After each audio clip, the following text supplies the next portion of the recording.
I'm going to call this RPC meeting to order. I'm Joan Dykstra. Friday, April 24th, 2020, 8:30 in the morning. So I'm calling it to order, and thank you for being patient as we go through a little bit of the quirks of these kind of Zoom meetings. Pam, do you consider having taken the role at this point? I do. All right. Next, we need approval of the agenda and the addenda. May I have a motion to approve the agenda?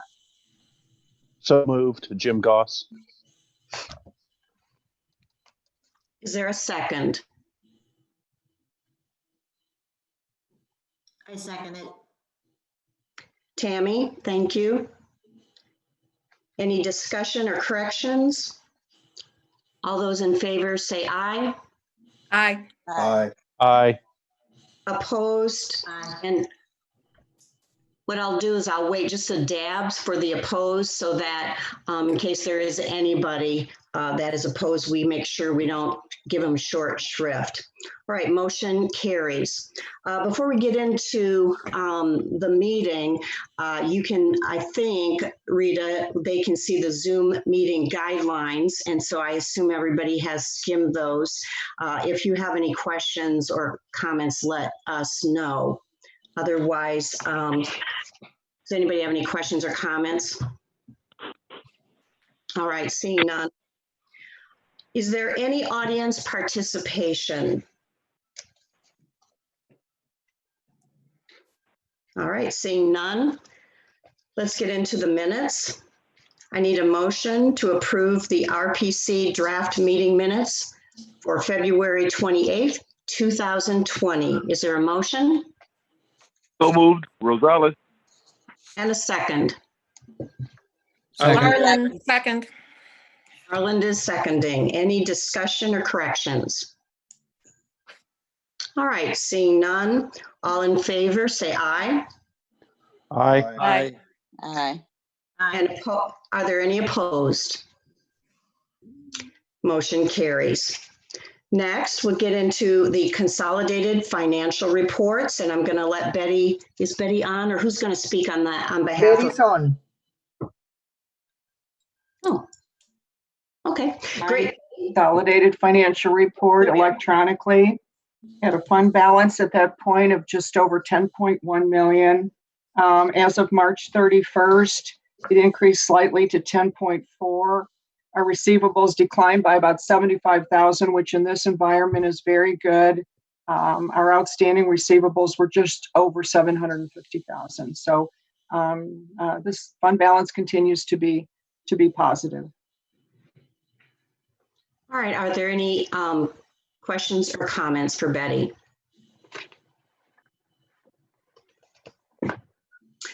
Seeing none, I'll ask for a motion to approve. Or did I do that? No, we already did that. All those in favor say aye. Aye. Aye. Aye. Aye. And opposed. Seeing none, motion carries. All right, we'll continue with Betty, the list of bills. I'm sorry. Sure. You have the list of bills from each of our various funds.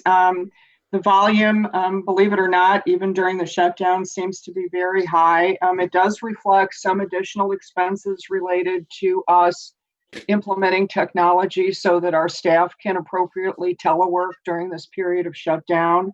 It also reflects payment for the final installation of the audiovisual equipment in the John Dimmitt conference room. But all other charges are appropriate and reasonable given this period in the year.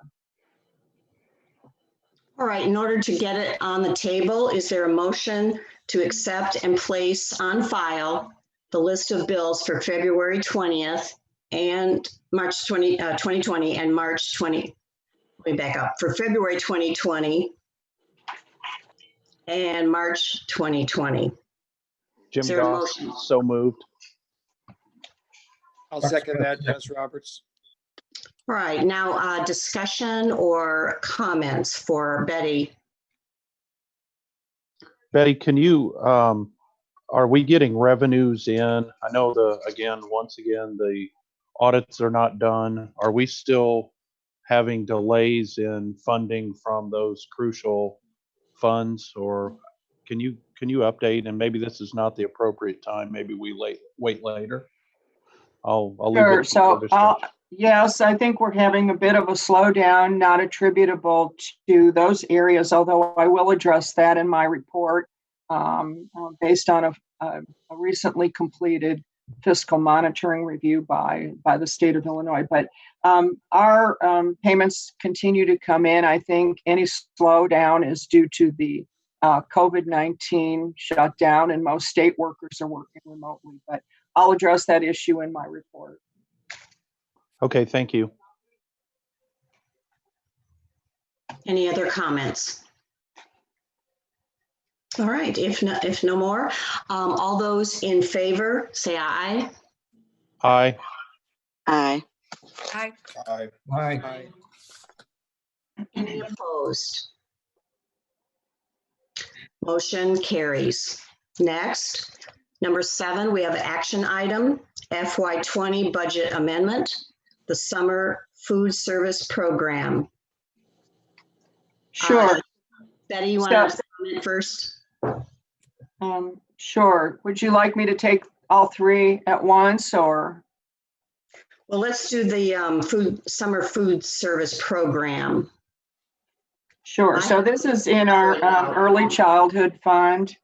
This is receipt of additional funding from the U.S. Department of Agriculture to allow us to begin to provide drive-through meal service for children 18 and under, including our enrolled children under the age of 18 at our Rantoul and recently opened Champaign West sites. We provide a weekly distribution of food that includes breakfast and lunch for these children to last 5 days. And so this funding will allow us to continue to do this through the summer. All right, are there any comments or questions for Betty? All right, seeing none, I'll ask for a motion to approve. So moved. Katina Wilcher. Second?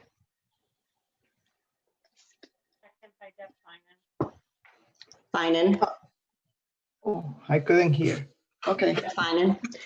Any other comments or discussion? Seeing none, all those in favor say aye. Aye. Aye. Are there any opposed?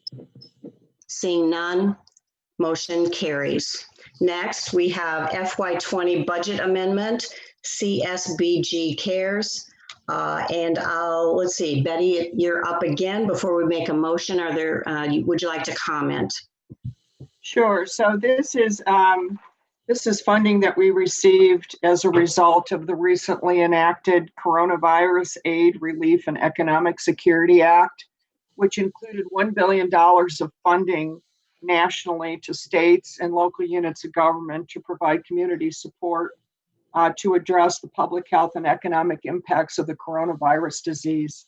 Our portion of that funding is a 2-year funding allocation of just over $940,000. So this represents the first year of funding. This funding will allow us to immediately provide service delivery to low-income individuals and families under 200% of poverty level, particularly including those individuals that have disabilities, seniors, low-income families, including those that have just had a recent loss of income, and those that have lack of access to fresh food and housing and shelter insecurity. So this allows us to begin to immediately address these issues in collaboration with other community agencies and community supports, not just immediate efforts to delay the transmission of the COVID virus when families may not have access to needed resources, but subsequent to the virus, whenever that might happen during the recovery effort. So we appreciate this funding, and we think this will give us a number of opportunities to serve those most in need in our community. All right, thank you, Betty. To get it on the table, do I hear a motion to approve the FY20 budget amendment, CSBG Cares? Rosales, so moved. Second. Second, Charles Smith. All right, discussion or comments, questions for Betty? I've got a question. Deb?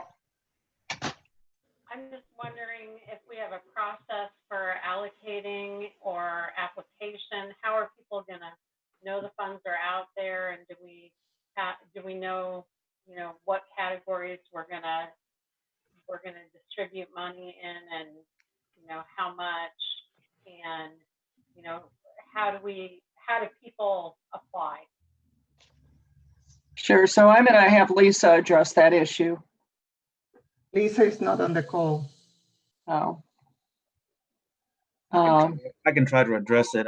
I think that right now we're continuing to have discussions with the state of Illinois because one of the things the state wants to do is establish a like a call center because I think there's the concern that we're going to have an increased demand for services, particularly because some of the households we're going to be serving with these resources are not the traditional households that we serve with CSBG funding. Normally, we're serving at 125% of poverty and below. So we will have to, locally, we will have to do a lot of marketing and public relations outreach to our community so that they know that we have these resources available to assist families. But it's going to be a combination of what we're going to do locally and then what the state wants to do to make sure that we don't leave anybody out. So what's the process for application going to be? Is it first come, first serve? Is there going to be some type of screening? Or maybe I'm too early. I'm fine with accepting the grant. I just am wondering how it's all going to work. For CSBG, we may have to get back to the commission, but I know with other programs, what we've put in place is the ability for us to accept applications electronically, and we've established drop boxes for individuals to either submit to us documentation, because with some of these funds, as you know, we have to verify their income so that we can qualify them for the services. So probably we'll have to get back to the commission. I'll try to get that answer for you before the end of the day. That's fine. I'm just wondering, is it, first come, first serve if they meet the criteria, or there's some kind of screening, because we'll run out of funds quickly. Absolutely. Yeah.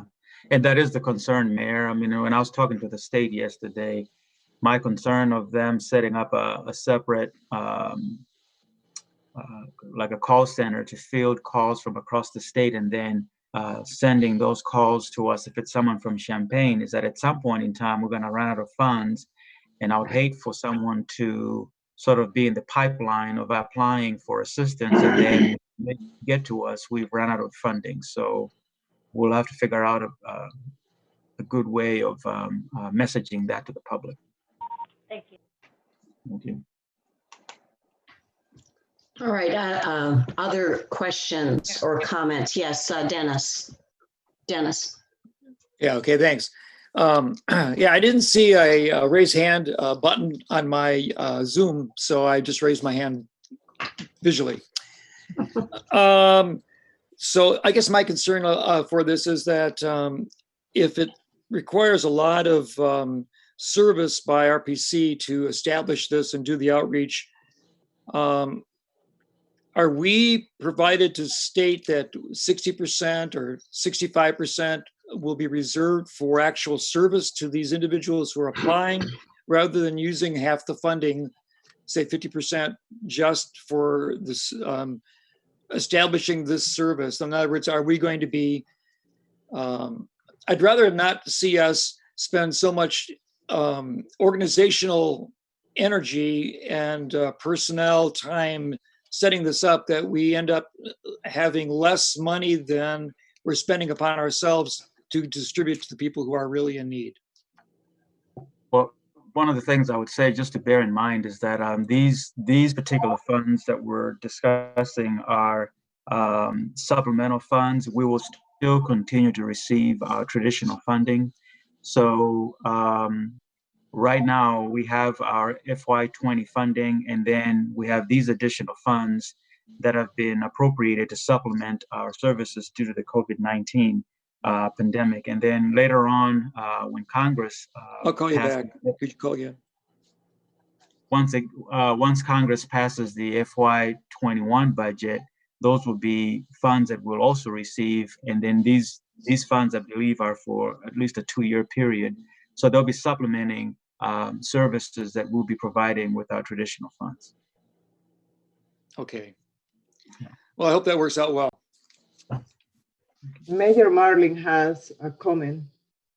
Yeah, we're in the process, we received extra money through CDBG, and then we have our annual social service allocation that hasn't been determined how that's going to be spent. And what we're trying to do is trying to identify where the gaps are, and probably use at least some of those funds to fill the gaps. So I don't know if those funds could be used to supplement what you're talking about here, but I really want to be able to target our allocations to where they're needed the most.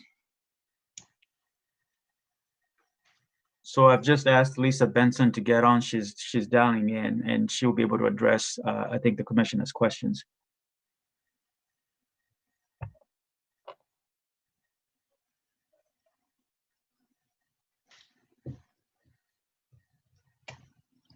Lisa?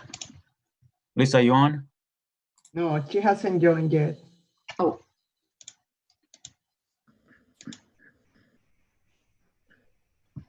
Does anybody, while we're waiting, does anybody else have comments?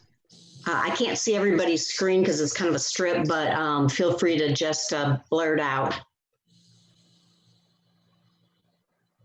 Mayor Dykstra, Yes. can you see the chat? Because I'm sending you messages Yes, on the chat, letting you know who is. Okay. When you I'll be sending you messages there that I can tell put you up who is. chat now. Thank you. Yeah, Joan, it's Yes. Jim Goss. You Yes. might look at your top controls. There's a box, there's one line, and then a thicker box, then there's 2 boxes, then there's a bunch of boxes on the top of your controls. That'll bring up everybody so you can see everybody on one screen. Once I start to fiddle with it. That's not working because someone's sharing the Zoom meeting guidelines, and that's what's filling the screen. So if we could. Oh, that might be me. Well, if you look in the bottom left-hand corner and the bottom right-hand corner, there's 3 little lines on an angle. You can stretch your screen that way. Well, there. There we go. Much better. Oh, yeah, now it's better. Is Lisa on yet? Let me see. I don't see her here.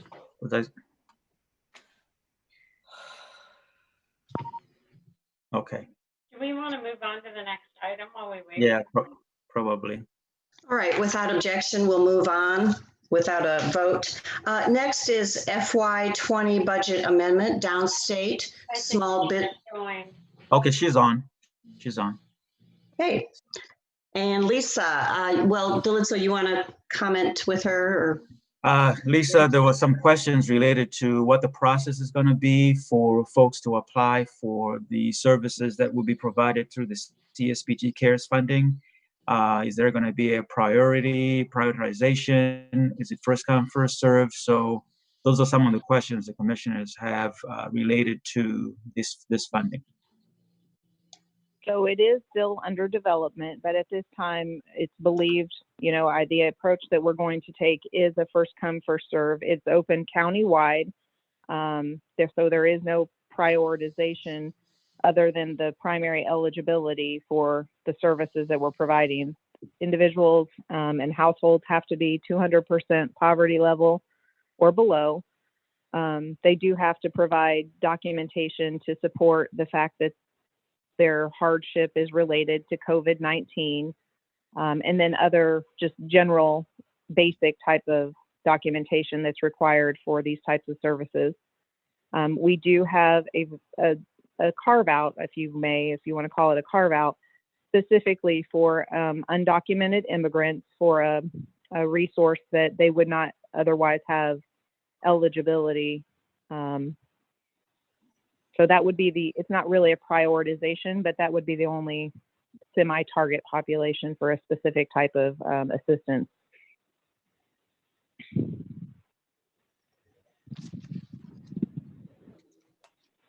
Any questions or comments for Lisa or for anybody?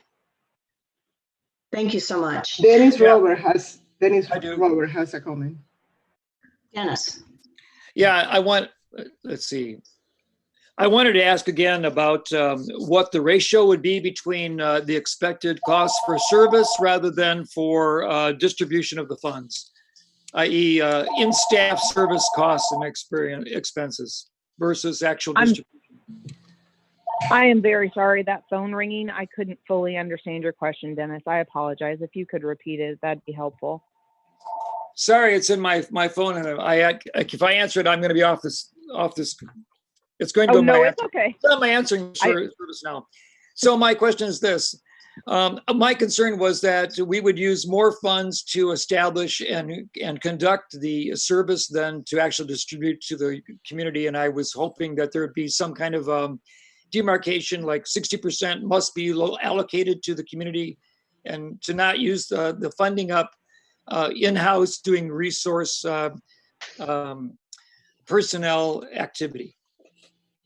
Actually, I can pull up the budget soon and look, but I can tell you for sure the majority of the funds, it is highly investment in direct assistance to individuals. It's heavy, very heavy in that way. I'm getting ready to try to pull up. We have not fully submitted yes, I the see grant. that, but I also see $104,000 for full-time employees, office supplies, postage, etc., computer services, and we don't get to the next page until we find out what the costs are for the distribution itself.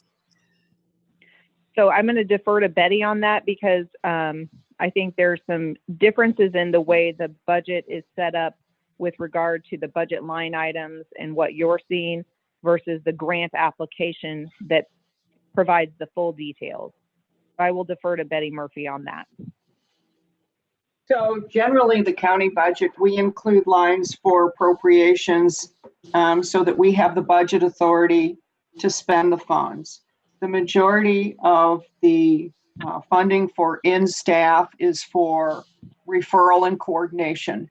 Many of our CSBG staff are directly responsible for coordinating efforts with other community service and social service agencies in the county, so that the funding is distributed not just equitably, but that we use our resources appropriately. So this gives us the budget authority. That doesn't mean that we're going to spend exactly these amounts. These just give us a maximum limit and the flexibility to make sure that we have the staffing to manage the call center, to process applications, determine eligibility, report back to the state, and do all of the outcome reporting that we're required to do by the Department of Commerce.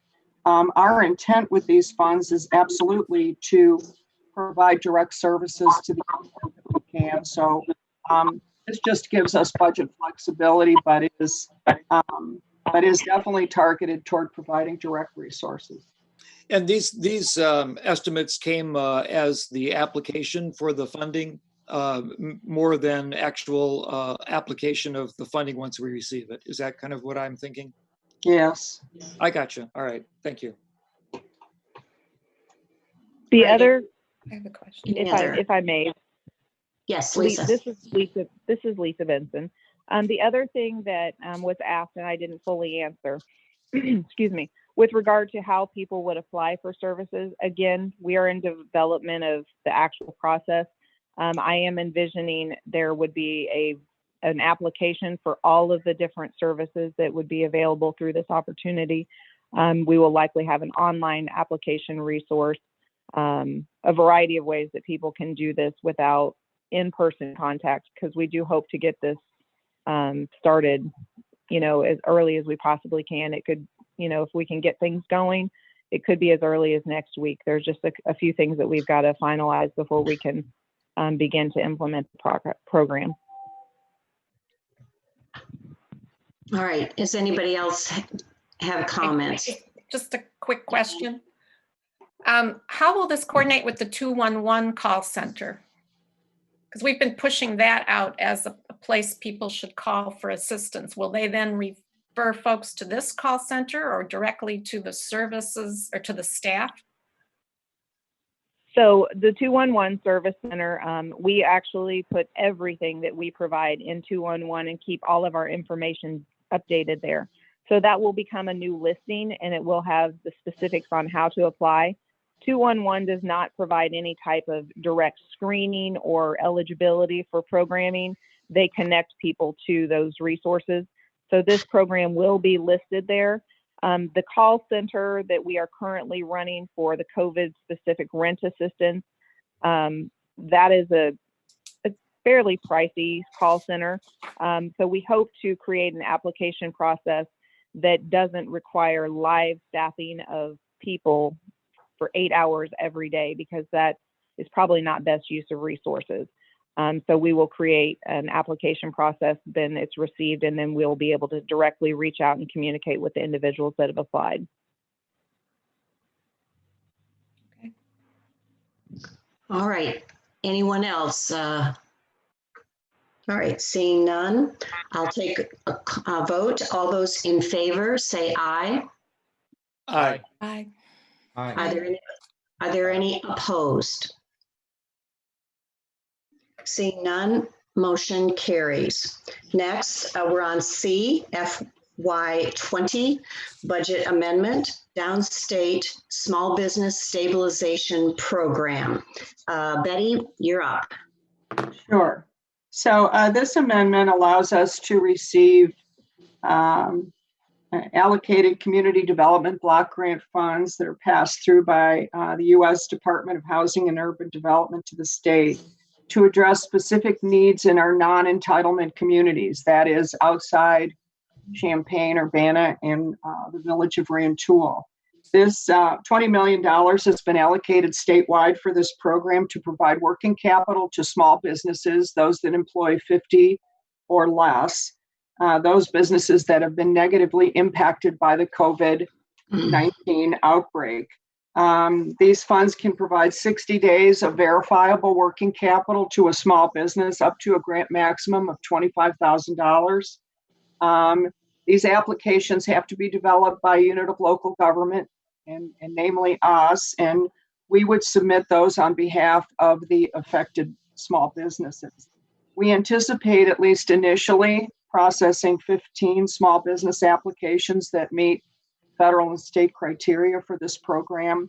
We would be the pass-through agent for the funds. That is, if they are eligible, we submit the application on their behalf to the state and then immediately pass through the funds to the business so that we can accelerate the assistance that these small businesses need in non-entitlement communities as quickly as we can expedite the applications. We would then assume the administrative responsibility for exercising our due diligence in terms of all the procedural requirements, making sure the business is eligible, developing participation agreements, and then subsequently following up to make sure that they retained employees after the outbreak and that they've exercised their due diligence. This is just an effort to help these small businesses get through this period of COVID shutdown. So we're asking for approval for us to be the pass-through agent and to accommodate the need in non-entitlement areas. All right, to get it on the table, do I hear a motion to approve the FY20 budget amendment for downstate small business stabilization program as presented? Is there a motion? Motion. Rosales, and second? I'll second it. Tammy, or Mayor Tammy. All right, now discussion, questions, comments. I do not see anybody. Feel free to blurt out if I don't see you. All right. No questions or comments. All right. In that case, all those in favor say aye. Aye. Aye. Aye. Aye. Aye. Opposed? Motion carries. Next, we're on D, COLA Quality Improvement COVID-19 Stimulus Funding. Brandy or Betty, who would like to give us an update, and then we'll get a motion. I can give the update. Good morning. The Office of Head Start has provided a cost of living, or COLA, and quality improvement increases for our program. The COLA is to be utilized to increase staff salaries, benefits, and corresponding pay ranges by 2% retroactive to March 1st, 2019, the start of our grant, which is the start of our grant year. The COLA allocations, you should have seen that in the packet. The total cost of the 2% wage and benefit adjustments is $143,362 for Head Start, Early Head Start, and Early Head Start expansion. The Office of Head Start also provided quality improvement increases for our program based on funded enrollment. The quality improvement funds are to be utilized to improve compensation and benefits in order to recruit and retrain qualified staff to enhance quality programming, improve staff qualifications through skill development and training, provide professional development opportunities, and implementation of ongoing services aimed at addressing trauma impacts to staff and families.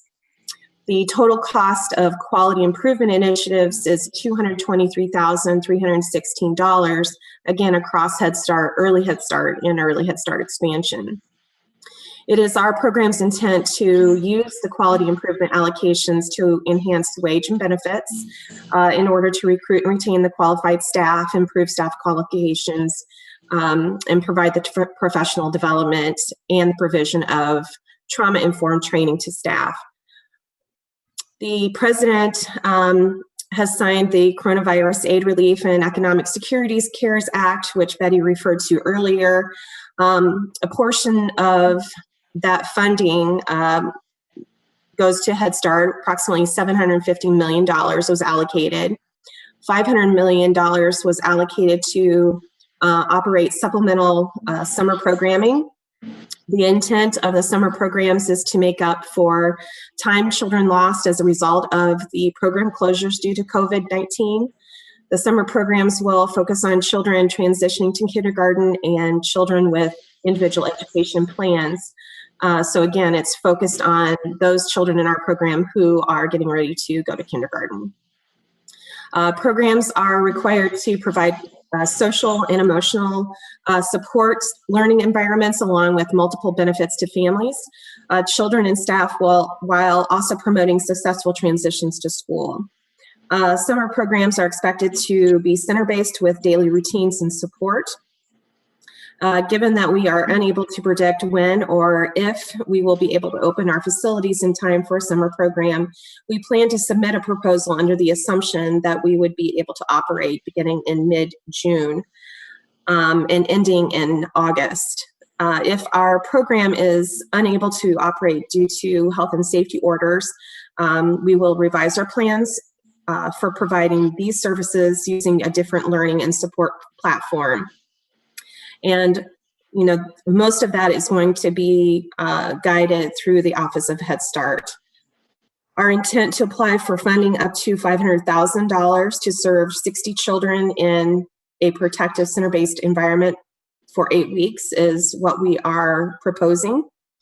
We also intend to apply for the rest of the $750 million. It's a portion. The remaining $250 million of that is for one-time activities, which is also in response to the coronavirus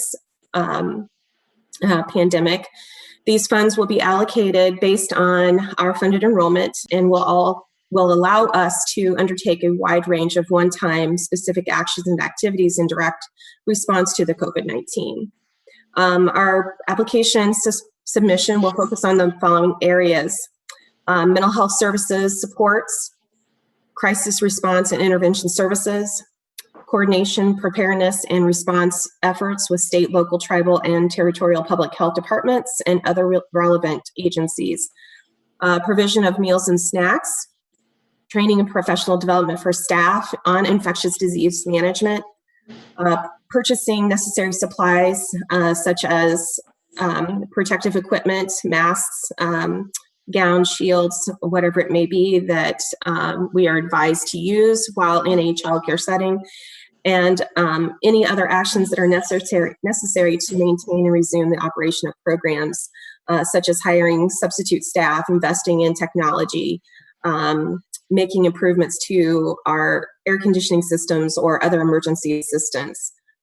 At this time, we request approval to submit applications to the Office of Head Start for the COLA, Quality Improvement, Supplemental Summer Programming, and one-time COVID-19 response activities based on our allocations. The requirement for the non-federal share has been waived for all 3 supplemental requests. Thank you, Brandy. Do we hear a motion to approve the COLA Quality Improvement COVID-19 stimulus funding as presented? So Goss, moved. so moved. Second, Katina. All right, Katrina seconded it. Discussion, comments, and questions for Brandy. Sure. This is Katina. Good morning, everyone. Good morning. Good morning. Hi, Brandy. Morning. I know we have a meeting on Monday, but I do have a question in terms of how students will be identified for participation. Are you guys using a formal assessment such as the kids or some other anecdotal evaluation method to see which kids will get those slots and how you prioritize applications? Yeah, so again, we are going to be focusing on children going on to kindergarten. Sure. And also children who have current diagnosed disabilities. We are in discussions of how, we'll continue to use our priority points based on the families who have the highest need, but also looking at children's outcomes from the fall and kind of seeing where they are in relation to kindergarten preparedness. I think that's great. And I think also Unit 4 is trying to operate a kindergarten readiness camp in collaboration with several community partners such as United Way and some other folks. So I think it's a really awesome opportunity to really ensure that kids are transitioning with the tools and skills that they need to be successful. So thank you for doing this work. Thank you, Katina. All right. Goss, did you make that motion? I did. Yep, that's what I thought. Okay. Any other questions or comments? All right, seeing none, all those in favor say aye. Aye. Aye. Aye. Any opposed? Hearing none, motion carries. Next, we're on E, Family Medical Leave Expansion and Emergency Paid Sick Leave Policy. Becky, are you going to speak on this? I will be more than happy to. Good morning, everyone. As many of you are very much aware, the Families First Coronavirus Recovery Act, FFCRA, requires employers like Champaign County Regional Planning Commission to provide eligible employees with Emergency Family Medical Leave Act and paid sick leave for reasons related to COVID-19. Per the new legislation, the CCRPC has created a temporary policy and process for employees to request emergency family medical leave for those needing to stay at home with children who are impacted by the shelter-in-place order. Under the emergency FMLA policy, eligible employees will have up to 10 weeks of family medical leave. Under the Emergency Family Medical Leave Act, the employees may be eligible for up to 10 weeks of pay at 2/3 salary.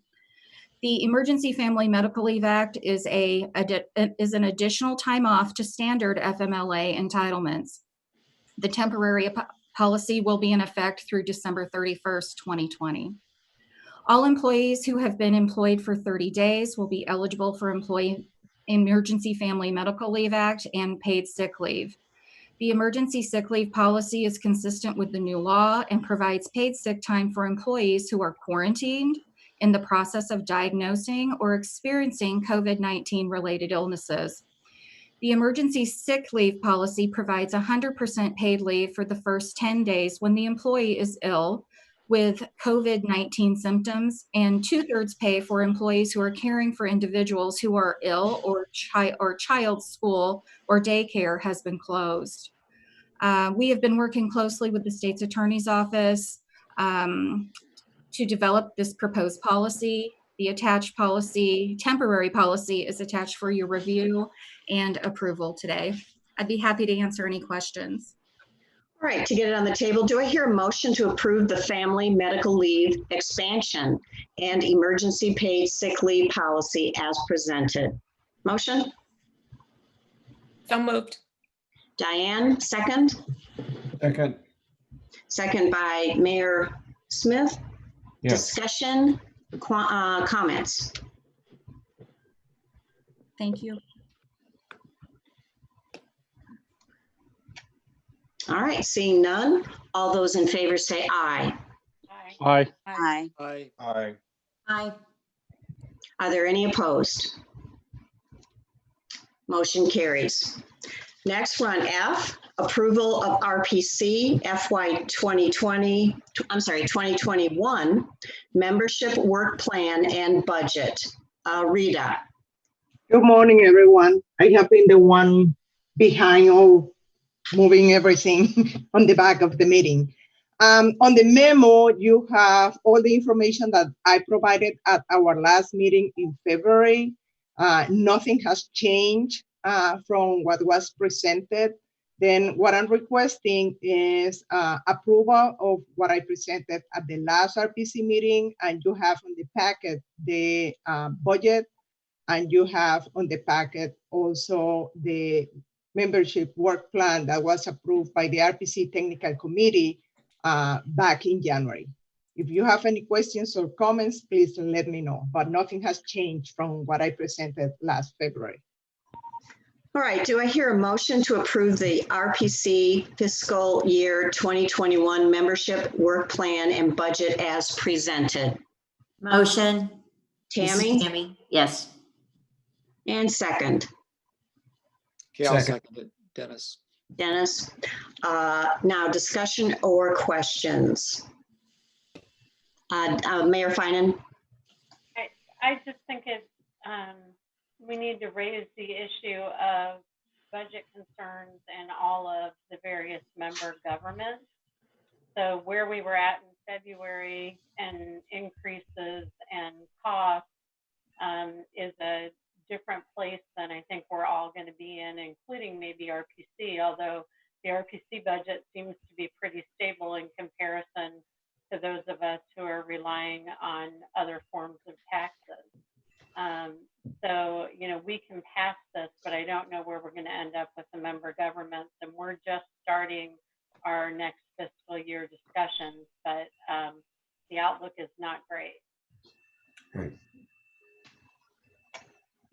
Any other comments? Feel free to speak up if I don't see you. I have a comment. Patrick? I think I addressed this last year. I hate to throw you under the bus too, Mayor, but we actually had a special census. So our census is 8,400, and Savoy had a special census as well. But you're going off of estimates. Does that mean that this is the estimate that, like in 2017, that Muhammad's probably lost population? Is that what I'm seeing here on this sheet? I was surprised too by the numbers, but those are, I have to use a common funding source, a common data source for all the agencies. Then I went to the census, and the 2017 population estimates that are available at the census website are the ones that I'm presenting there. Then I know that you had that special census. I was surprised by the decrease, but that's what I need to go with. Yeah, and our special census was in 2017, but that's a side note. Yeah, I know. I was involved and I know, but I was surprised, but I didn't know what Okay. else I could do. I think I understand now I always thought it was whatever the population was in the last census. So, but it looks like it's the estimate based on the Census Bureau. Okay, thank you. Exactly. I've got a question. Yes, Dennis. So will there be a process by which the communities that are going to be asked to participate with the membership fees pay installment payments rather than a single payment at the beginning or of the fiscal year? Because so a lot of the budgets are going to be stressed by the results of lack of retail sales taxes and other taxes being delayed. Well, I don't know. Betty, do you have any comments regarding that? Or Dalitzo? Wait, what was the question again? The question is that if we are asking for one payment at the beginning of the fiscal year, or we are going to be sending invoices to the communities based on installments, knowing that they are under fiscal stress for this membership bills. Well, I suppose that would be up to the commissioners to discuss. I mean, previously they've paid it all up at once. Yes. Okay, so I mean, perhaps that's something the commissioners could discuss as an option given the environment that we're in.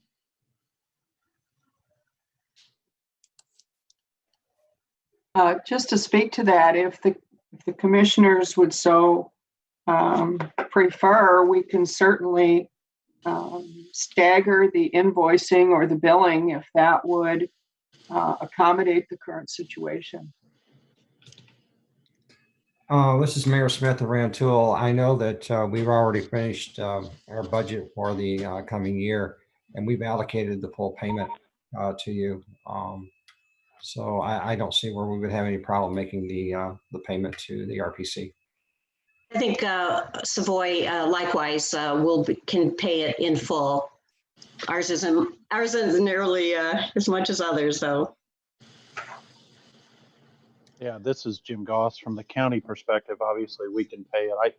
I don't see this year being the issue. I honestly see next year's budgets to be scary. They're going to be frightened. So we don't know what the complete fiscal impact is going to be, and the longer this goes on, I mean, we're obviously getting creamed on sales tax. I expect the state's woes to bleed down to us at local counties and municipalities, and so I mean, again, I can't speak for Mayor Finan or Mayor Marlin, which have the biggest portion of this, but I mean, I think we're all going to be looking at 2021 budgets that are awful. Mayor Finan, and then Marlin. I can just say that, we had estimated if we opened May 1, our revenues would be down $11 million for this fiscal year. Going into, our budget is different than counties, so our new budget is a July 1 budget. And so we are just starting to make decisions about what we're going to be cutting in next year's budget. So I'm just trying to be transparent. Obviously there's great value in RPC, but we are going to be making some really tough decisions in May and early June about what we can and cannot afford. So, I don't know what the number is, and I feel like I'm shooting at a dartboard right now. So I don't mind passing this, but I want to be transparent with the other commissioners that it may be that the city of Champaign is coming back and saying, our choices are less to the RPC because we have other things we have to pay for. Mayor Marlin. Likewise, our fiscal year starts July 1. We've budgeted the full amount at this point. We could pass this it would be nice to have an installment of a half year, 6 months at a time. And Jim's right, the full impact of this, we're going to feel 6 months to a year from now. So and we're just starting again to do our adjusting our revenue projections. The previous financial forecast has been blown out of the water. So there's just a lot of uncertainty, but having the option of, installment of a half year at a time would give us some flexibility. We're Mayor, navigating, we're going from point to point like everybody else. Mayor Tammy? We will be good for this year for sure. So, I mean, we're working on our budget currently and we've already allocated for the amount. So we're fine. All right. Any other discussion? All right, seeing none, all those in favor, say aye. Aye. I guess aye. Any opposed? Seeing none, motion carries. Next, we have G, amendment of fiscal year 2020 RPC membership work plan, the urban rural projects. Rita? Good morning again. What I sent to you on the packet was a request for reallocating funding from the current membership funds from a line item that is defined as urban and rural project to be able to provide staff support for the CDBG funding that Betty already requested a budget amendment. Our idea is that the economic development staff will be working with the small communities and with the small businesses on preparing the grant applications and making sure that they are complete, and then submitting those applications to DCEO. Considering that the grant applications are long and complicated, we are estimating about 50 hours to 60 hours at the beginning of the process when we start working with the businesses. And later, hopefully, we'll be able to get that done quickly once we are more familiar with the process. And then with that funding, we'll be able to help between 10 to 15 businesses on this first round of funding available.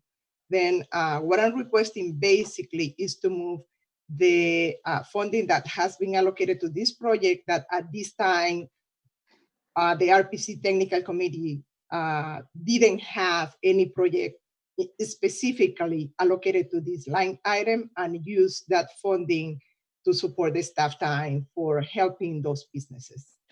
Then I'm requesting for approval to change that. The RPC Technical Committee at the meeting that we had last Friday approved changing the scope of services for that line item. All right, thank you. Do I hear a motion to approve the fiscal year 2020 RPC membership work plan, the urban rural projects as presented? Motion? Make the motion. Tammy? Yes. Goss, second. Goss, second. Discussion, questions, comments for Rita? I just want to make a comment. This was something that I had personally spoke with Rita about in our community, especially. It's been difficult getting the information to our small businesses in regards to what's available to the small businesses for any grants, funding, loans, and that sort of thing. So I had reached out to Rita because this grant in particular seemed like it would be a very helpful one. A lot of the other ones, as you all know, the money runs out very quickly. And this one was very time consuming, and I personally don't have the staffing in my office to help our businesses get through this. And so this will be a great opportunity for my small businesses to be able to have the help that they need to get through the grant process. And right now, from what I'm hearing from my small businesses, that this might be the only thing that could potentially help them at this point. So I know St. Joe and my surrounding area will be very appreciative of the assistance. So thank you, Tammy. How does this work then for a small business to be helped? How does that work, Rita? Well, at this time, we are still working on the process of setting up guidelines for submitting grants, submitting applications and all that to apply for the grant. Yesterday evening, we got an approval from the County Board of a resolution to designate RPC as the entity who will be handling these grants. Then all the funding will come through us. Our idea is that we'll have a subcommittee of the RPC board who can go through the process with us, because we need to have public hearings held for each of the grant applications. And those meetings have to be chaired by one elected official. And there is a long list of items that we need to go through, processes and all that. Then I have been waiting to get the formal approval for the switching of funding for this fiscal year to help staff with pay time from this funding to help with the grants, to have finalized the whole process. My hope is that by Monday or Tuesday, we'll have a whole process in place. Now that we have the approval from the RPC board, that we have the approval from the county board for RPC to be the designated agency getting the funding and doing the process, and then I'll let you know. But we are preparing a flyer that we'll send to you, that you can send to your businesses. And we already have a list of businesses in Champaign County that are eligible for this funding, that we have direct contact with them, that will be sending an email and the flyer with all the information. All right, thank you. Are there any other comments? Yes, Mayor Finan. Rita, what types of businesses are eligible? This is only for small businesses. Is that, how do they define small business? Because the federal government is 500 employees or less, which is not a small business.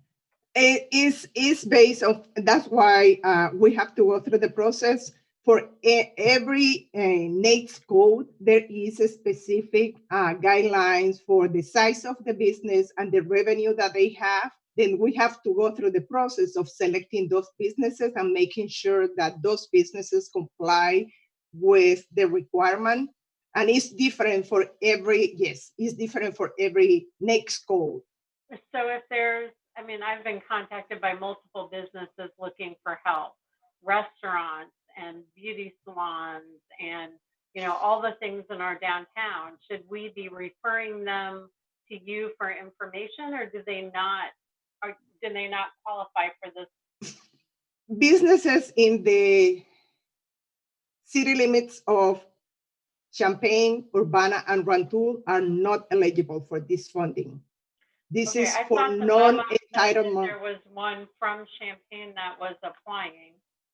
Is in the city of Champaign, but not within the city limits. Ah, okay.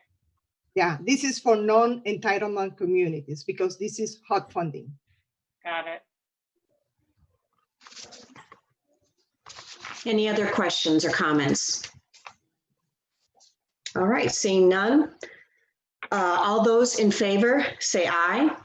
Aye. Aye. Aye. Aye. Aye. Are there any opposed? Seeing none, motion carries. We're on number 8, Head Start, Early Head Start. Brandy, if you would share. Of course. The Early Childhood Division has made many adjustments over the last several weeks to ensure Head Start services continue for the children and families enrolled in our program. Through weekly contacts with families, our program is responding to their needs the best we can while adhering to the safety guidelines in place. In order to reach as many families as possible, our program created the RPC Early Childhood Education Facebook group page to post program announcements, community resources, video lessons from our teachers and providers, storytellers, messages from staff to children, social emotional support, and many activities families can do at home with their children. We currently have 337 members accessing our page, which includes parents, staff, and community partners. And we're seeing a lot of good postings from everyone, including our parents. So that's been really great. This resource has been extremely helpful to support our e-learning and communication efforts. We've also completed three food distribution days at the Rantoul, Urbana, and West Champaign RPC Early Childhood Education Centers. Each week, we contact families about their needs and base the contents of the boxes to address gaps in their services, such as food, diapers, baby wipes, formula, and educational packets and supplies. The boxes contain enough food for breakfast and lunch meals for 5 days a week, and we've chosen food items that are healthy and meet state nutrition requirements, such as lunch meat, cheese, peanut butter, cereal, bread, fresh fruits and vegetables, and milk. Over the next several weeks, we hope to add toilet paper, household cleaners, and hand sanitizers, as those items have been hard to obtain. This past Tuesday, we distributed 161 food and supply boxes to our families, which served 464 children, 18 years and younger. It has been very rewarding to help our families in their time of need. And as we continue distributing food, we're seeing an increase in those families' needs. So I'm really pleased that we are able to offer these types of services.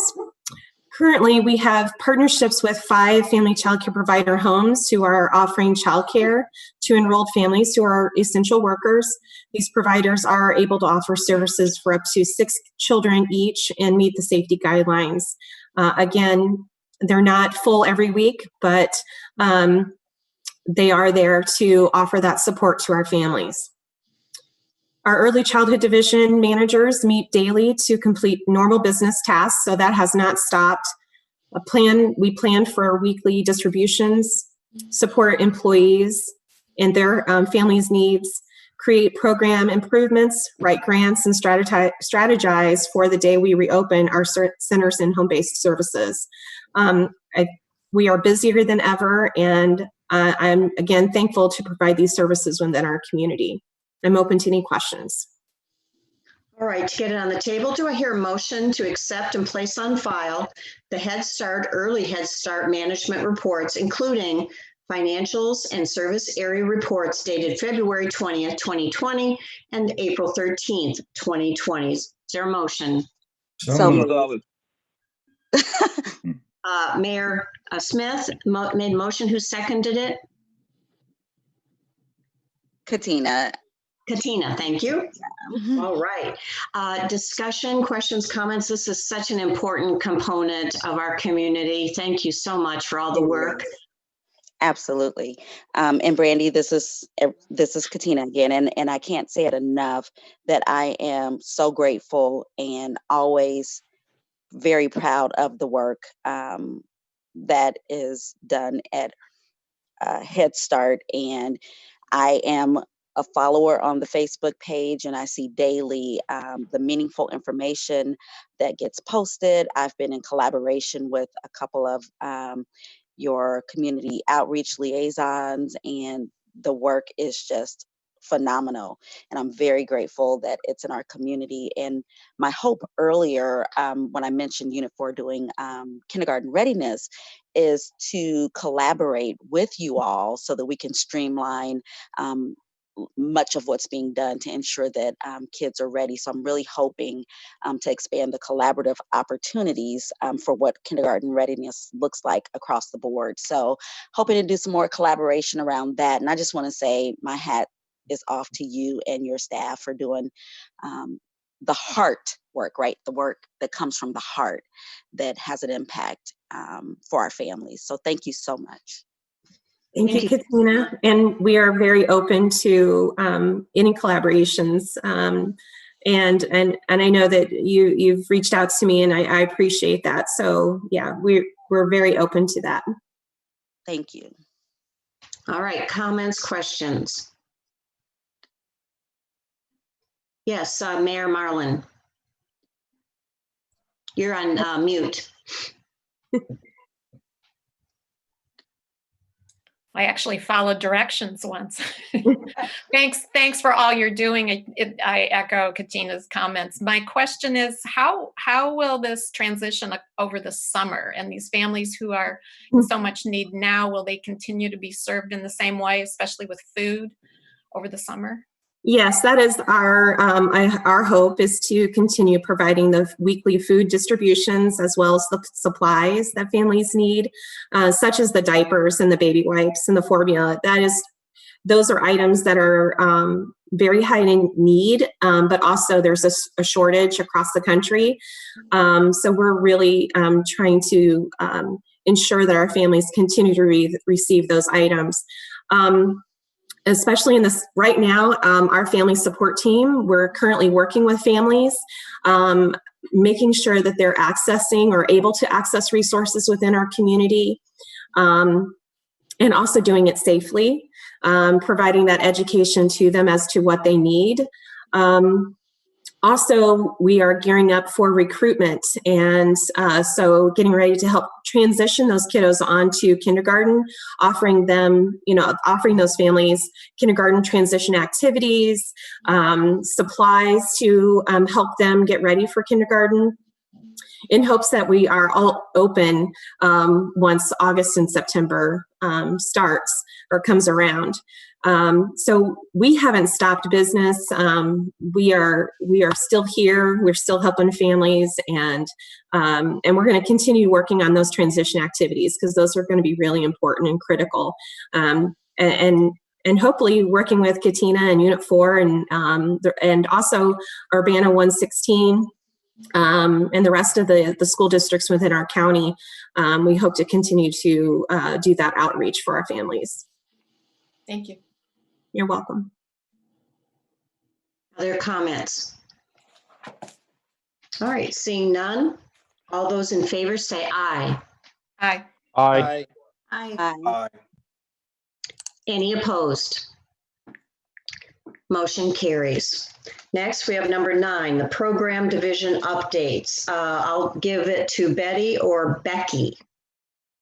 Okay, so we, as you've heard, we've been involved in a number of new initiatives related to the rollout of stimulus funding applicable in our Head Start, our workforce, our community services, and our economic development divisions. And we're working hard to try to refine and further develop those initiatives so that we can put programs in place and serve this community.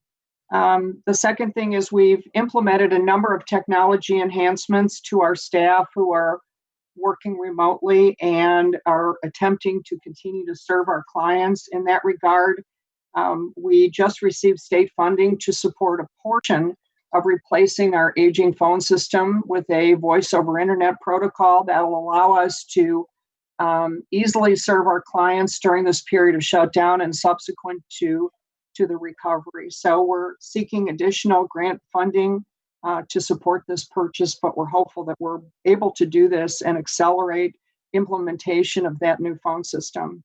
The third thing is we've developed a number of new online applications to ease the burden on our clients and participants in the workforce area. We developed a new online application for job seekers, as well as a business assessment, so that we can reach out directly to clients, job seekers, and business during this period of shutdown. And subsequent to that, we installed lock boxes for clients to drop off eligibility documents, all in the interest of keeping people safe and practicing appropriate social distancing. This has been very effective for us. We'd like to roll out online applications for all of our client services to better serve during the shutdown. We've also provided, in some cases, Chromebooks to low-income individuals and families so that they're able to access our services more easily in that way.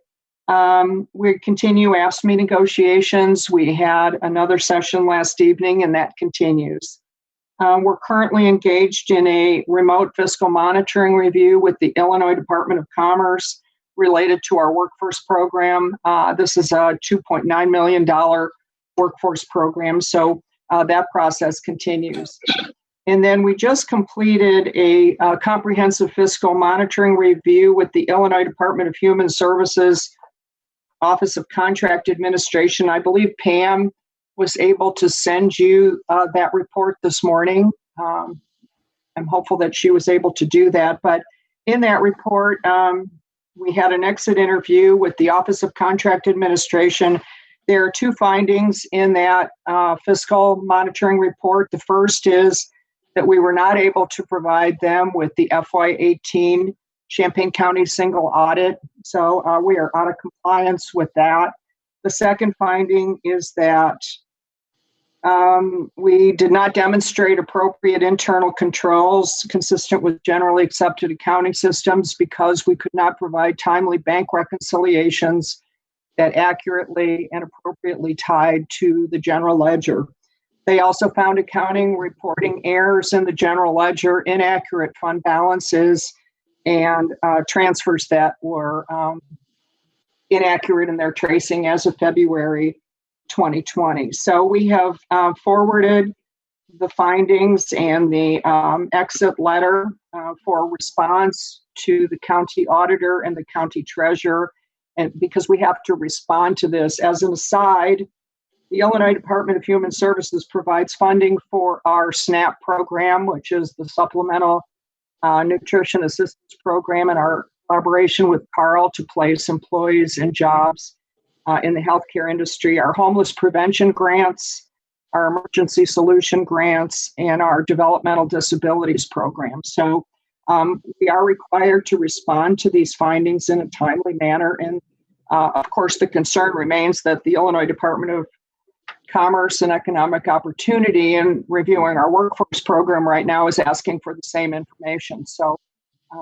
continue to work through that. All right. Before I entertain questions, Lisa, Community Service Director, do you have any comments? Or wait, is Lisa on? No. No. Oh, Rita. Do you want me to provide my report?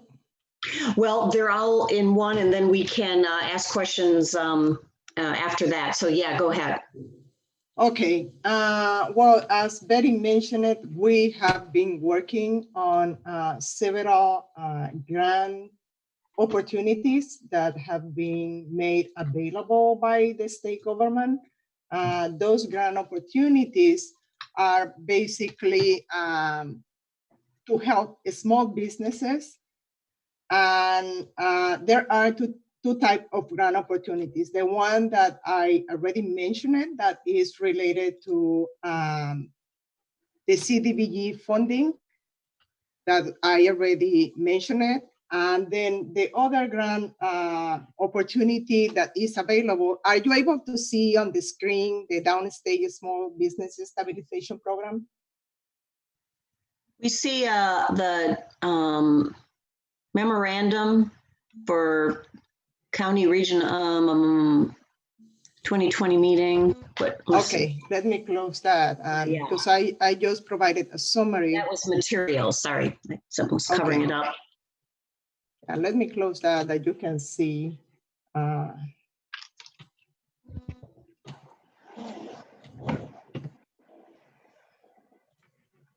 Okay, can you see it now? Yes. Okay, this is the program that Betty talked about, the budget amendment, and I talked about doing the amendment to the RPC membership funds. This is the Downstate Small Business Stabilization Program. This is a summary of the program, and it's only for working capital expenses. And I have here the list of eligible employers that can apply for this funding and some of the application requirements that Betty already talked about it. Besides this funding that is just for Champaign County communities, not including Champaign, Urbana, and Rantoul, there is another funding source through WIOA that's for the COVID-19 layoff aversion funding. That funding will come through WIOA. Grants have to be submitted through WIOA, the local workforce innovation area 17 that include Champaign, Douglas, Iroquois, 4 and Pigot counties. will be reaching out to businesses on those 5 counties. And the funding opportunity is to help employers retain workers and prevent layoff. The funding grants are from $5,000 to $50,000 per employer per physical location. And the applicant has to document the impact of the COVID-19 on the employers and the layoff risk factors for each project that we are submitting. The funding will be provided on a reimbursement basis, and pre-award costs will be allowed. Then those are costs that were incurred before before we submit the application and is approved. The applications will be accepted and reviewed on a rolling basis, first come, first serve, and priority will be given to small businesses as defined by the U.S. Small Business Administration.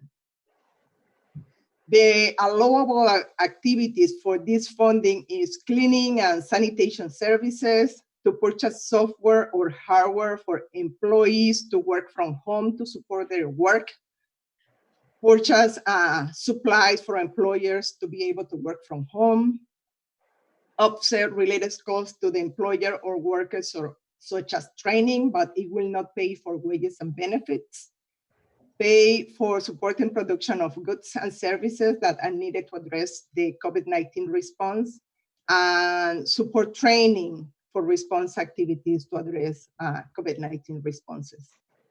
The eligible employers have to be in good standing with the state of Illinois, need to demonstrate a need for the layoff aversion support due to the impacts of COVID-19, and need to enter into an agreement with WIOA 17, our WIOA area, that includes several conditions outlined in the application. They have to be committed to keep employers on staff for 45 days after they receive the grant award, and they have to adhere to the certifications requirements of the grant. Then basically, we are in the process of cleaning our database to select those businesses that are eligible to send that information to them. We are in the process of, as I said, producing a brochure that we'll be sharing with you. This is the brochure for this particular grant that will be sending to you and send for distribution and sending to the businesses that we have contact with that we know that qualify for this kind of funding. My hope is that between the 2 grants, between Monday and Tuesday, we should have brochures and detailed information and all that will be sent to you. And then hopefully we'll start getting applications.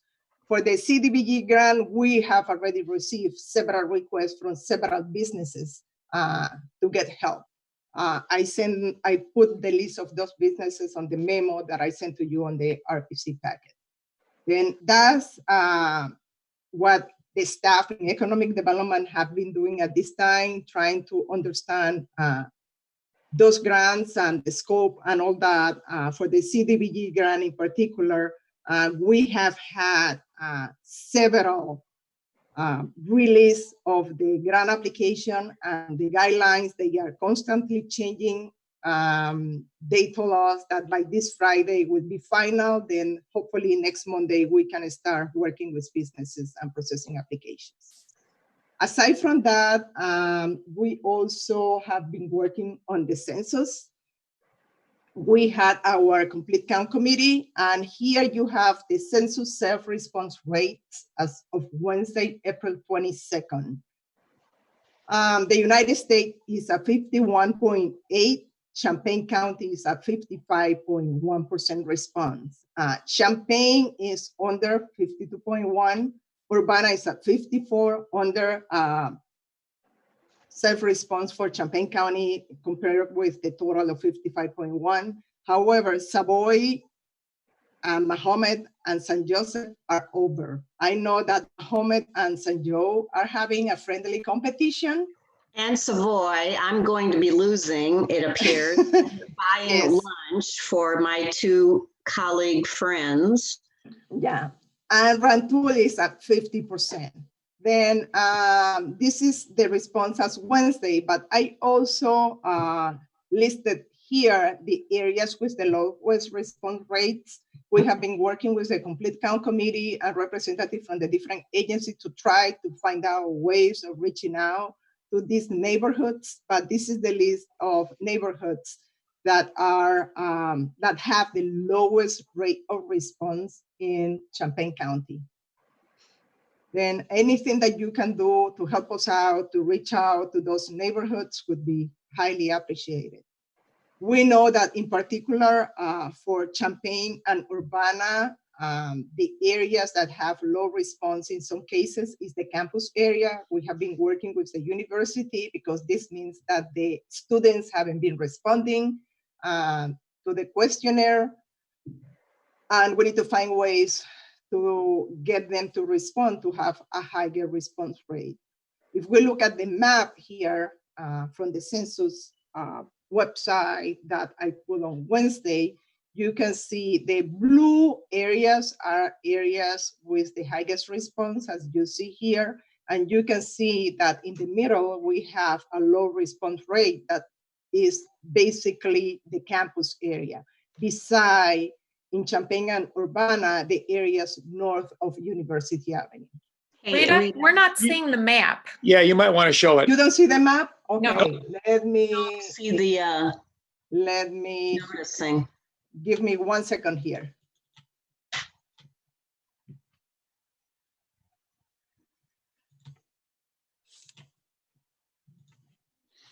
Can you see it now? Yes. Now, yes.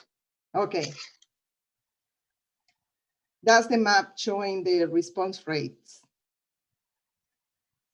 As you can see in the middle, we have dark yellow brown, that's campus. And we are not getting the response that we need on campus.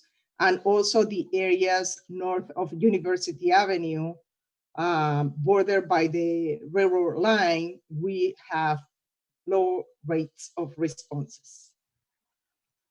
Were you able to see the neighborhoods? No. No? Okay, let me go back. Can you see them now? Yes. Yes. Okay, those are the neighborhoods.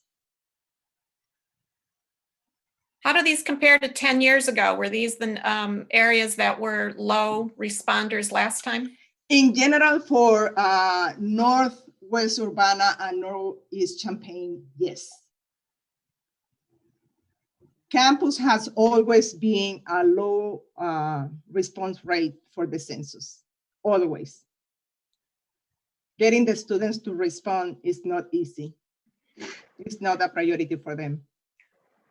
When's the last time you've actually had contact with the university? I know they were, rolling out a lot of emails. They were trying to do a lot of different. Yes, we had a complete count committee last week on Tuesday or Wednesday, and they were participating.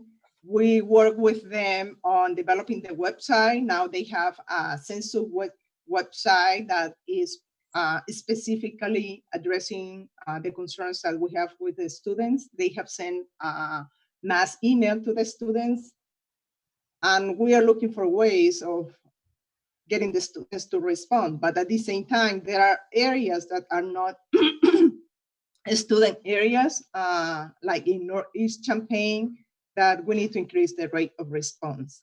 Particularly on the Northwest Urbana area, we have several apartments where the students live that we are not getting the response that we want. And there's a lot of international students there. Yeah. Where are they? Do we know where they are? We talked to the university about it, but they cannot share a lot of information about the students. They have been reaching out to the different residential complex and asking them if there is any way that they can communicate with the students that are still there, but I don't know what kind of response they have received from those residential complexes. And this is the response rate.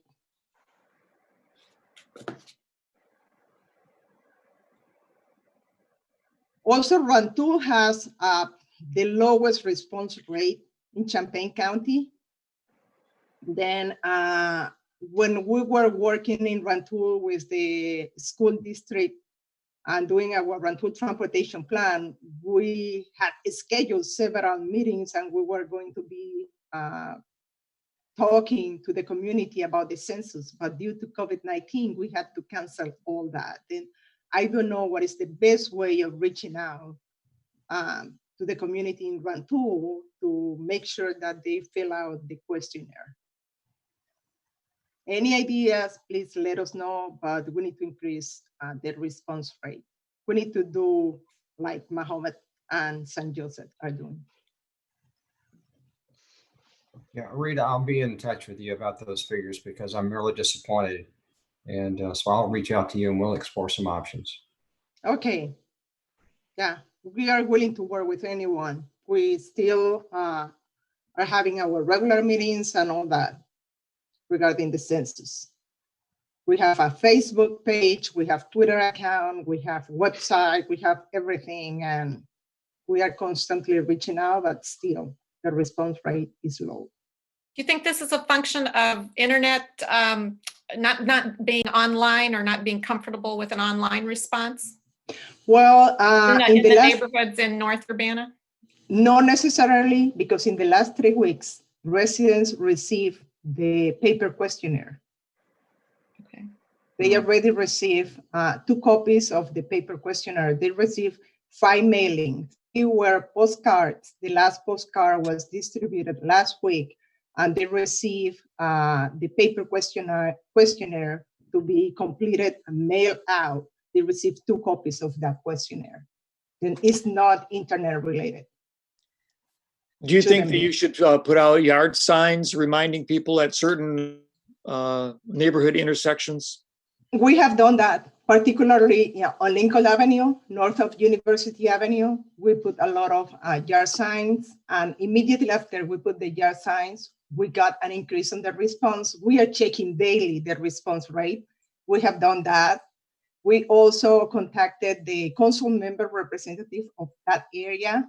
Yeah. And that person is posting on the Facebook page that she has the recently comments. created. Yeah. Rita, what does the yard sign say? I was thinking of my public works people maybe making up some signs for intersections. I assume it'd be short and sweet, like, have you filled out your census, or please fill out your census, or whatever. We already have yard signs, and we can give them to you. I don't remember the message exactly, but we even added the website for people to go and fill out the questionnaire if they want to.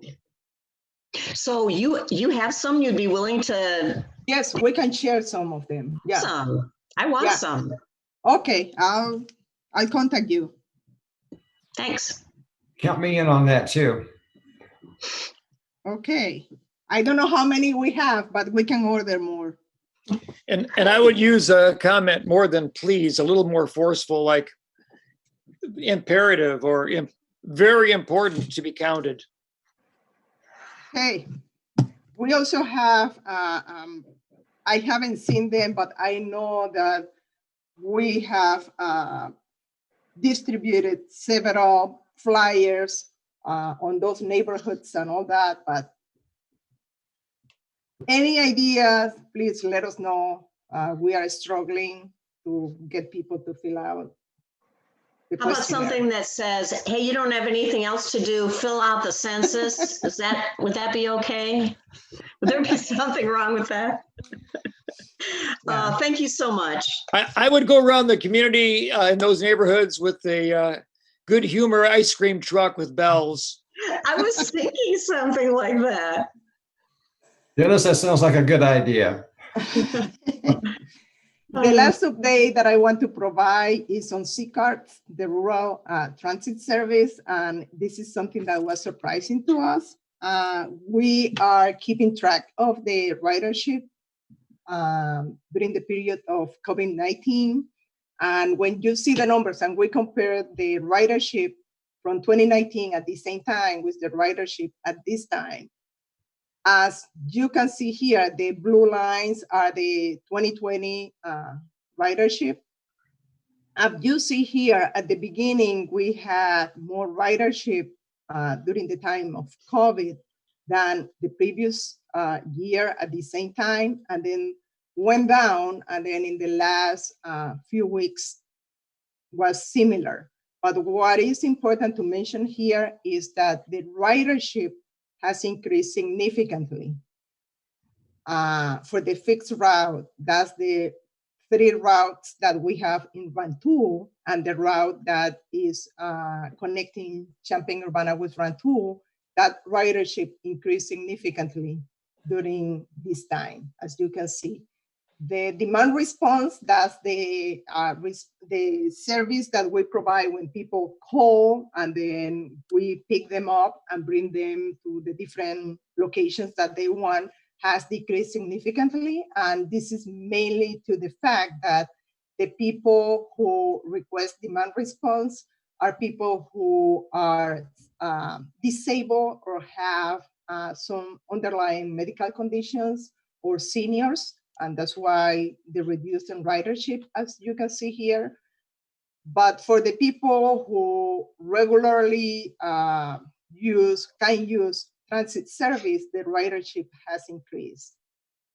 My guess regarding this increase is that we are not charging at this time for people to use transit in Rantoul, or in the connector that brings people from Rantoul to Champaign-Urbana, take people from Champaign-Urbana to Rantoul.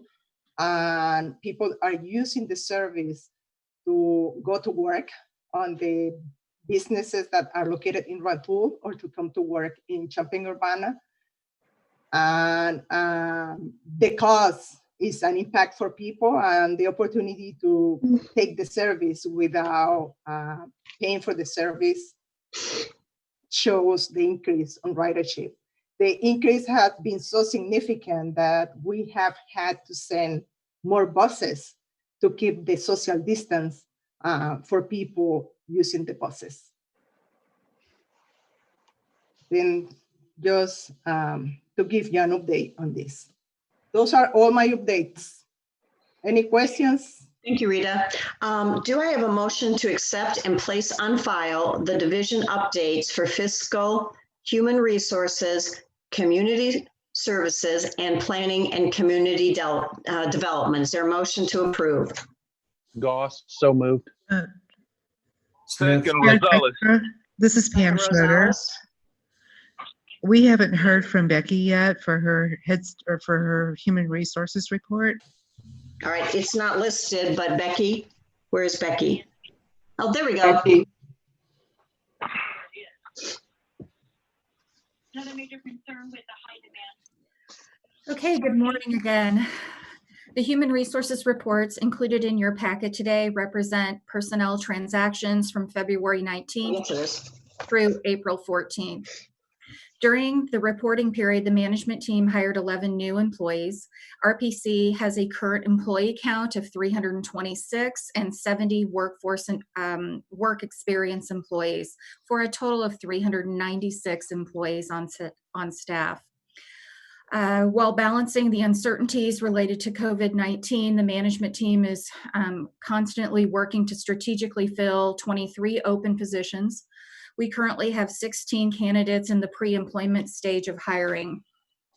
Our team has been working diligently to continue to source candidates for hard-to-fill positions, particularly with the early childhood program and specialized case management workers with the individual services division. And we are still processing physicals, background checks as state and federal agencies remain responsive. The state of Illinois has been responsive with background checks, but the FBI is non-responsive. So it's holding us up with getting these teachers on board. And soon caseworkers on board and through the process. So we are hoping that the FBI responds soon so that we can start onboarding and training. We have also been in contact with the Summer Youth and Program or the YES program with the Champaign School District, and are waiting to hear if we're going to move forward, but have come up with many ideas how to train the students in the program virtually, and also look at repositories for documents so that we remain physically distanced from each other.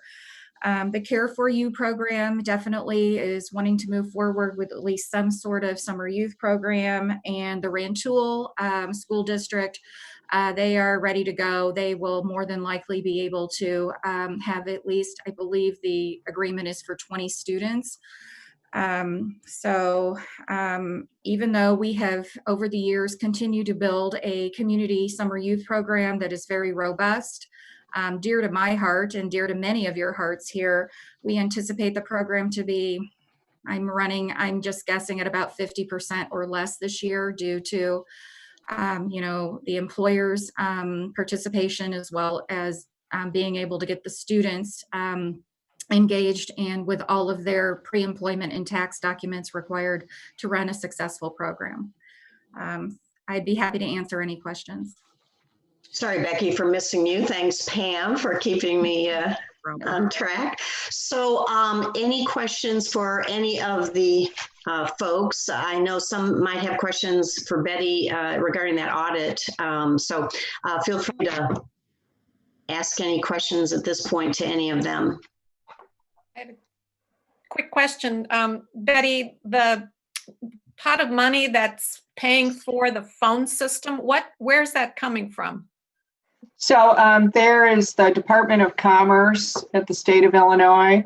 They had some additional technology designated one-time funds available. So we requested a portion of funding for our community services division that works directly in the CSBG program. And so they awarded us that prorated amount. But there's also targeted technology funds in other stimulus programs that we're looking at, including obviously in the Head Start, the one-time funding there, as well as we're going to look at all of our other divisions to make sure we can piece together grant funding to be able to afford this. It's expensive. It's $62,000 to replace it for our entire staff, but we really do feel that our system is failing. Our voicemail is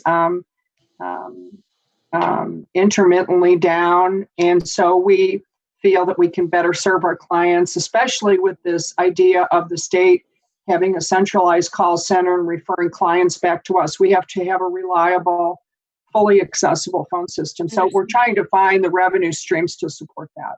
We have a 24-year-old phone system as well. So, yeah. Quick question for Rita. Do we have access to the households who have not responded to the census in those areas of concern so that we could target outreach to them at this point? No. We only are able to identify the census tracts, but not the specific. Not the house. Okay. Yeah. Other questions for the group? All right. Seeing none, all those in favor say aye. Aye. Aye. Aye. Aye. Opposed? Motion carries. All right, Delitza, we have the CEO management report presented orally for discussion. Thank you. I was on mute. Thank you, Chair and Commissioners. It's good to see you all today. We have, as you've heard from all the various reports that have been provided, we've been extremely busy trying to continue to serve our community during this very challenging time. I have tried on a regular basis to provide you with updates from the various divisions so that you are kept abreast as to what it is we're doing as the Commission in serving our community. A couple of things that I just want to highlight in my report, one of which is a serious concern. I think this was alluded to earlier in this meeting, and that has to do with the state's budget. I'm sure you may have seen the report from the Governor's Office of Management and Budget that does indicate, besides revenues being down, the state has done some major borrowing, which I think from what the governor's estimation had been, we're looking at potentially a 6.2 billion shortfall in the FY 2021 budget. With that said, one of the areas of concern where the borrowing has taken place has been the state supplemental LIHEAP funding. This is funding that was established in 1997 when we went through deregulation, and there was a fund set up to particularly assist low-income households with their utilities. And so our regulated utilities in the state collect a surcharge on a monthly basis from residential customers. It's 48 cents per month. And then commercial and industrial customers provide based on their usage. Roughly, there's about $100 million that is collected on an annual basis, and those funds are used to supplement the federal funding that we receive to assist households with their utilities. The reason is that with the federal funding alone, we're only able to serve about 24% of the eligible households. So with the LIHEAP program, we normally serve up to 150% of poverty or below. And so having the state funding, it allows us to serve more or additional households. So in January, the comptroller's office borrowed $30 million out of the state supplemental fund. The borrowing is supposed to be for a period of 48 months and to be repaid back with interest. We were shocked to learn that a few weeks ago, an additional $70 million was borrowed out of the fund, bringing a total borrowing to $100 million out of these state supplemental funds. It comes at a very difficult time when we know that many households, besides the ones that we traditionally serve, are going to be in dire need of assistance, and yet, the borrowing is taking place. This is also happening at the same time when, at the federal level, we've talked about CSBG and Head Start, but one other fund that was included in the CARES Act was the LIHEAP funding, which there was an appropriation of about $900 million for additional LIHEAP funding to be allocated to the states in the country. So we are certainly advocating for these funds to be repaid back quickly, because we know that the demand for particularly utility assistance is going to be greater than we've ever seen before. And we feel that we're being handicapped by having these funds borrowed for other purposes than to serve the households that need assistance. We will certainly keep you informed if anything moves along those lines. I have worked with State Representative Kara Emmons. She had requested, when the initial borrowing took place, for us to provide to her, last 5 years, how many households we were able to serve in Champaign County, how many households actually applied for services, to basically demonstrate that there is a critical demand for utility assistance, not just in Champaign County, but in Illinois as well. A couple other things I wanted to share as well is that I think that in probably one of my initial reports to you, the fact that I think our organization has been able to pivot as quickly as it did and set up an infrastructure in place to allow staff to continue providing services remotely is because we had started having these discussions before this became a big crisis. We engaged our IT company to begin to explore options with us on how we could actually continue to provide services remotely. And I think even though we've had a few hiccups here and there, compared to other organizations, I think in the state, our transition to a remote